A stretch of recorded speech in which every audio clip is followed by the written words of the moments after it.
আকাশের মুখবার যেন কারো মন খারাপ, মেঘ করে আছে, কিছু একটা বুঝে আসতে চলেছে। অপেক্ষার পর বৃষ্টি এলো আর চারপাশ ভিজে উঠল, মনটাও একটু একটু করে। এইবার আর ঘরে বসে থাকা গেল না, ছাতা নিয়ে বেরিয়ে পড়লাম অ্যাডভেঞ্চারে। বৃষ্টির মধ্যে হাঁটলে যে শরীরে ছোঁয়া লাগে, মনেও লাগে, সেটা কি জানো? ভাবলাম দেখি বৃষ্টির ঝাপটায় কোনো আম পড়েছে কিনা। একটা পড়লো ঠিকই, কিন্তু খাওয়ার আগেই মনে হলো এইটা গরু কাকের জন্য ছেড়ে দিই।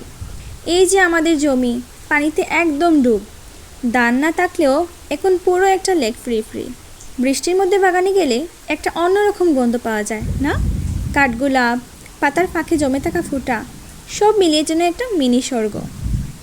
আর এখানে আমাদের ছোট্ট মন্দির, বৃষ্টির ধ্বনির সাথে এর নীরবতাটাও যেন প্রার্থনার মতো। তবে রাস্তার যা অবস্থা, তাইলে বলে রাখা ভালো, বৃষ্টি মানেই সুন্দর না, কখনো কখনো সাঁতার কাটার জায়গাও। সব দেখে শুনে আবার ফিরলাম বাড়িতে। কাপড় ভিজলো, পা কাদায় ডুবলো, কিন্তু মনটা একদম ধুয়ে গেল আজ। আজকের বৃষ্টি ভেজা গল্প এখানেই শেষ। দেখা হবে নতুন কোনো গল্প নিয়ে, আর একটা অন্যরকম দিনে।